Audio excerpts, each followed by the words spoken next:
mention more intermediate to high intermediate, so this will be more challenging. We're going to keep with the theme of animals. I'm going to call this one Amazing Animals. And what we're going to do, like we did last time, we're going to introduce grammar in context. We're going to complete some fun grammar and writing exercises. So I like the word fun and grammar together. Students sometimes panic with grammar, but we want to make it actually fun. We're going to also have discussions and make predictions, which is a lot of fun. We're going to do two kinds of reading activities. One is a jigsaw, and the other is a reading relay. We're also going to introduce both global and detailed listening activities. And finally, we're going to look at some high interest writing and presentation assignments. So let's go ahead and get started. And normally the way I start is I want to build interest with the students. So I'll start with a question like, what is your favorite animal and why do you like this? And as you can see, there are a lot of animals on this picture of the world, but they can choose any animals that they'd like.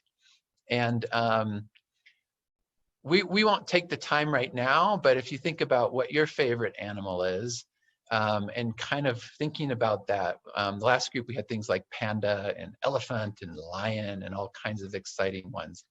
So this will build the context, it will build interest, and it gets the students already talking about the topic.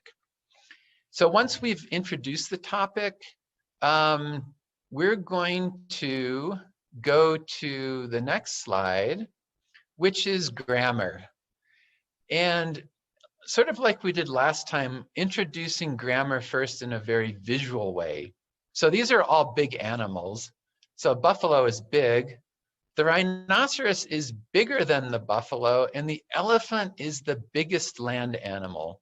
So again, this is very visual, which is kind of fun. And we're going to do one more on the next slide. We're going to look at so we're going to look at the dogs here. We have the corgi as a small dog. The pug is smaller than the corgi, and the chihuahua is the smallest dog. So the smaller than would be the comparative. This lesson actually focuses on the superlative, which is going to be the most of something, the biggest, the smallest, the fastest. And so the whole lesson is going to be about animals, but with a focus on using superlatives. So now we're going to introduce again with grammar, the structure chart, like we did with Old MacDonald Had a Farm. What's interesting with superlatives is we can start with the superlative or we can start with the animal.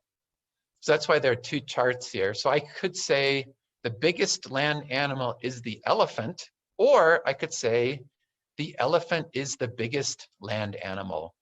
The smallest dog is the chihuahua. The heaviest frog is the Goliath frog. And the most dangerous bat is the vampire bat, believe it or not. So we talk about vampires. Yeah, actually the vampire bat is the most dangerous bat. So even in the structure chart here, students are usually already getting interested. They're like the Goliath frog, the vampire bat. So it creates interest, but it also demonstrates two different ways to describe using superlatives. So what we're going to do now is go to the next slide, and we're going to look at our topic is going to be grammar and writing. And we talked about how we can make grammar fun. We have 4 sample sentences here. When I do this with students, I use a lot more than 4, but this is just as an example for you. The first 2 are sort of given as a model. And because we can write the sentences either starting with the superlative or starting with the animal, I have one example of each here. So strong, bird, bald eagle, keeping those words in the same order, the strongest bird is the bald eagle.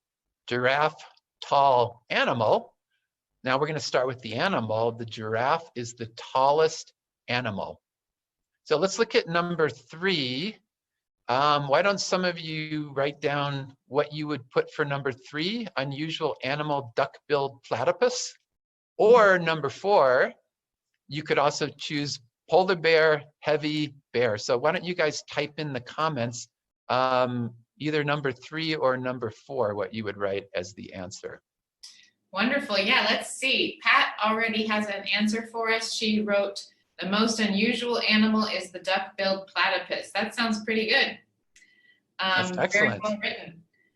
Renzo had the same sentence. Let's see. I see a lot of people writing sentences about the duck-billed platypus. Let's see. Pat also is writing that the polar bear is the heaviest bear, and so is De La Frus. The polar bear is the heaviest bear. Awesome. Great. Yeah, wonderful responses, everybody. So let's go ahead and click here, and we can see the answers. Yep, you guys got that one right. And the next one, the polar bear. The polar bear is the heaviest bear. Awesome. Okay, so, and then there would be more examples here, but that's just a fun way. The nice thing about this grammar exercises is the students are enjoying writing about the different animals because they're learning about animals, but they're also doing grammar at the same time, and they're practicing their writing skills. So it's a lot of fun. So let's go to the next slide. Now that we've done grammar and writing, our next topic is going to be wild cats. So we have the lion, the tiger, the jaguar, the cheetah, the cod, and the bobcat. What I do is first have students talk about whether they like wild cats and why, just to, again, build the context, get them talking about wild cats. But then the second set of questions I want to ask them is what they think, if we can click here to the next one, what do you think is the largest, smallest, and fastest wildcat? So what I want all of you to do first is I want you to type in what you think is the largest wildcat of these 6. Which one is the largest? Go ahead and type your answers. Yeah, what do you think, everybody? Which one of these is the largest or the biggest? Farida says the lion. Iman says the tiger. Jessica, the lion. Great. Shrew says the lion is the laziest cat. Faiza says the tiger. So I think a lot of people are saying lion or tiger. That's typical. Most of the time, most people think the lion or the tiger is the largest. What about the smallest? Which one do you think is the smallest? Yeah, what do you think, everyone? Which one of these is the smallest? Which one is the smallest wildcat in the bunch? Let's see. We have actually a few people who are switching over to the next one, which is the fastest is the cheetah. Okay. So like a lot of people are saying that one. What do you think is the smallest one, everybody? Let's see. Deanna says the smallest is the bobcat, and so does Ali and Sos. So yeah, I think a lot of people are saying the bobcat is the smallest one. Okay.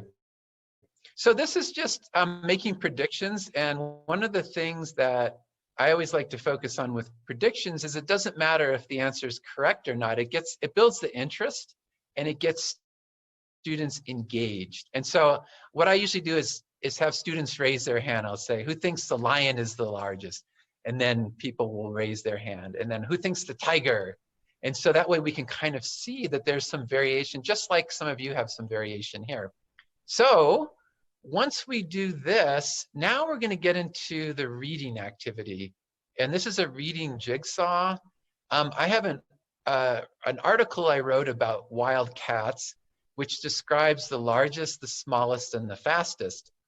So I'm going to put students into groups of 3.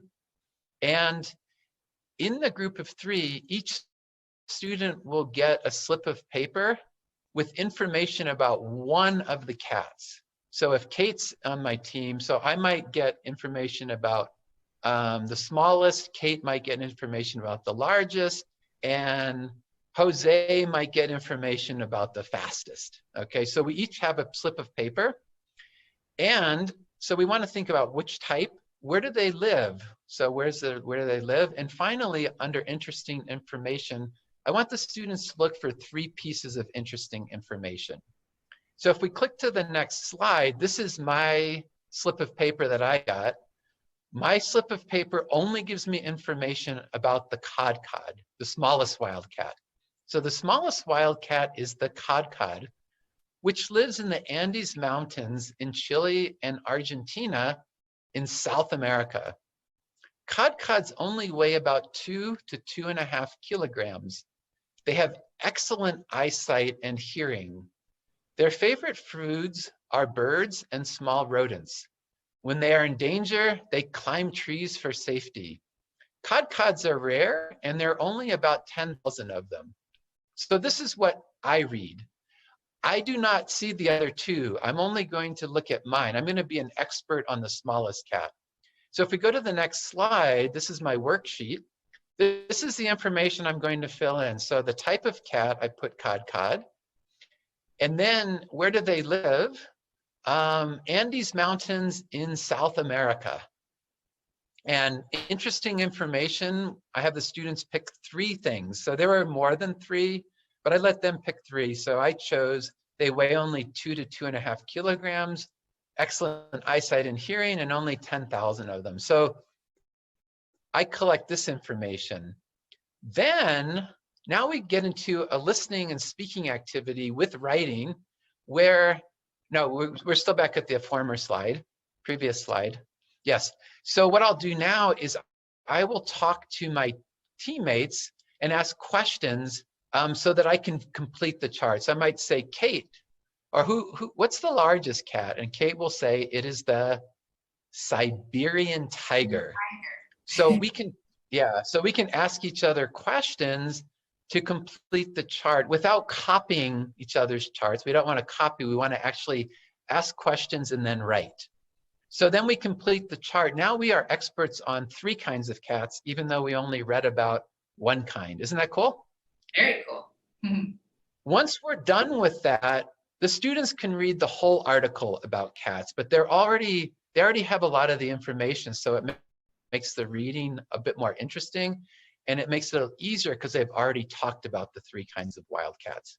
So that's a reading jigsaw. This can be done with all kinds of readings, and sometimes you can have 2 students doing a reading jigsaw, you might have 4, it depends on the reading that you're using. So anyway, so let's go on to the next slide. Any questions before? Yeah, a couple nice little comments here. Mirka says that the jigsaw permits us to use different skills since there's an information gap, which is a great comment and actually is a nice connection to our previous webinar where our presenter talked a bit about information gap activities. And then we have another one. Excellent, yeah, it's definitely, yeah. Go ahead, sorry. Oh, go ahead. Another comment from Mariana, who says we could also help, we could maybe incorporate flashcards into this activity. So that's a great idea too. Definitely, yeah, great ideas. And yeah, this idea of it being an information gaps force students to communicate. So even though it's a reading activity, it's actually an information gap, which with what I said, with listening, the speaking, they have to read, they have to write. So, and we're using the grammar. So in this one activity, we're using all of the skills just in that one activity. The next activity focuses on listening. And our topic is going to change from wildcats to birds. And we have 4 birds here. We have the ostrich, the vulture, the hummingbird, and the falcon. What I would do is kind of what we did before. We're not going to do this now because of time, but the students would talk to each other and make predictions again, what they think is the largest bird, the smallest, the fastest, and the highest flyer. And again, I would have raised hands like who thinks that the largest bird is the ostrich, who thinks it's the vulture. So again, this builds interest and lets us get prepared for the listening. So we're going to start with global listening, which is on the next slide. Global listening is listening for main ideas or main concepts. So in this chart, we have the ostrich, vulture, hummingbird, and falcon. And then we have largest bird, smallest bird, fastest flyer, highest flyer, fastest runner, smallest eggs, and heaviest bird. So what I will do is I will read a presentation to the students about birds. And while I read, they're going to put a check mark or a tick in the correct space based on where the correct answer is. So this is kind of a fun, they don't have to write much, all they have to do is put a little check mark. So I'm only going to do the beginning of the presentation because we don't have a lot of time, but this will at least let you see. And we're going to imagine that Kate is going to put a check mark when she hears the correct answer. Is everybody ready? So good afternoon, everyone. Thank you for coming to my presentation. My name is Dieter Brun, and I am an expert on birds. Today, we're going to learn about some really interesting birds, and I think you will learn a lot in my presentation. Let's start with the largest bird. The largest bird is the ostrich. Ostriches can be as tall as 3 meters. In addition, ostriches are also the heaviest bird, and they can weigh up to 145 kilograms. In addition, ostriches are the fastest runners of all birds. In fact, they can run 70 kilometers per hour. Let's move on to the smallest bird. The smallest bird is the hummingbird. ... Okay, so you get the idea. I'm not going to do the whole thing. And if we click again, we'll see all the answers, but we're going to not worry about that. But that's the global listening. So let's go to the next slide and we'll get to detailed listening. In the detailed listening section, I go through the questions first with the students so they know what to listen for. Here I only have 2 examples. When I'm actually doing this, I'll have maybe 6 or 8 questions, but this is just 2 for a sample. But in this case, for example, before we learned that the ostrich is the fastest runner, in the detailed listening, it's how fast can an ostrich run? 17, 70, or 170 kilometers per hour. Or what is true about hummingbirds? So these are sample questions. They'll listen to the presentation again, and they'll circle the correct answer. Okay, so that's more for the detailed. So again, global listening and detailed listening. Okay, so let's move on. Any questions so far, comments about what we've done so far? Just a lot of people excited about the birds in the comments. So I think people really like this activity. Birds are fun. Well, let's move on to the next activity, which is a reading relay. This is one of my all-time favorite activities. I love this activity.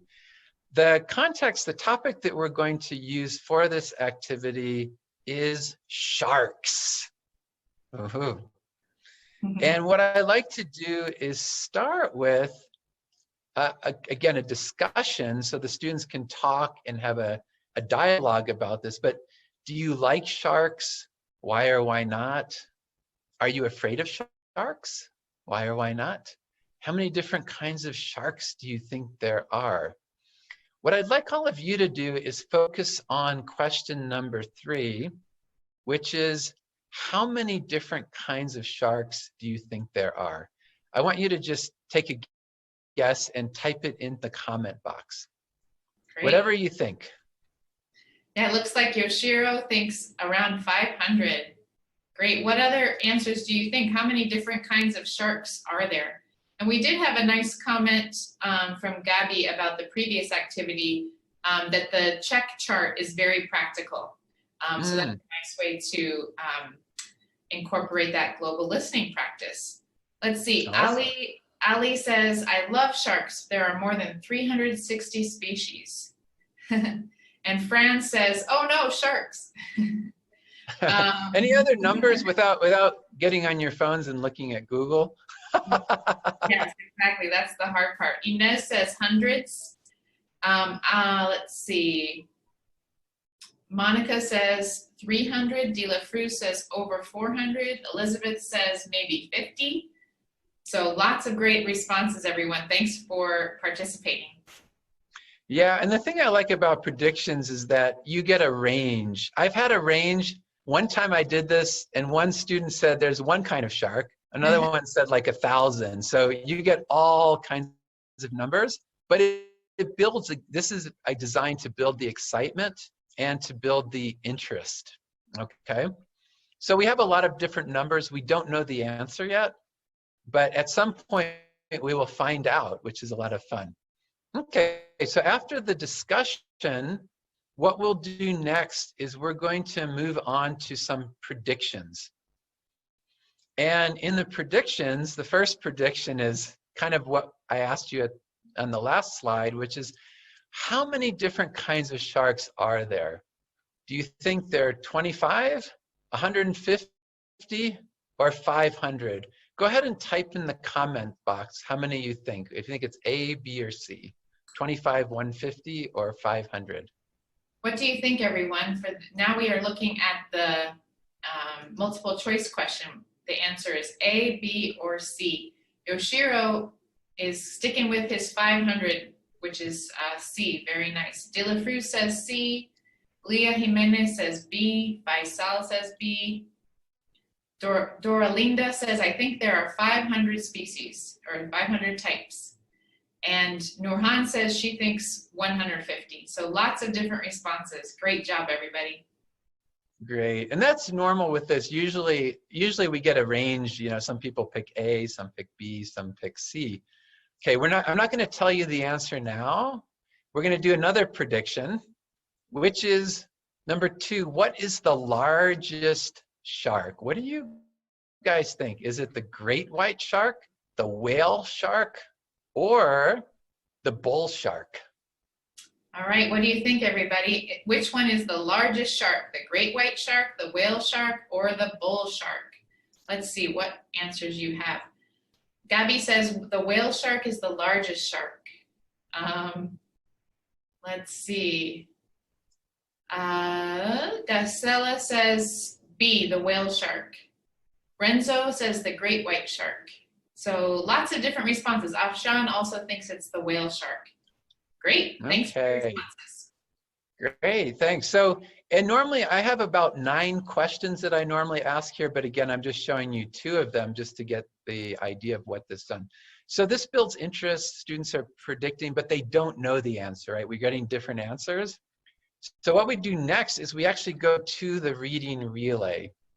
And the way the reading relay works is I have the class divided into small teams. I usually, for this activity, do teams of 3, just because I usually have 9 questions, so each student will get 3 in the teams.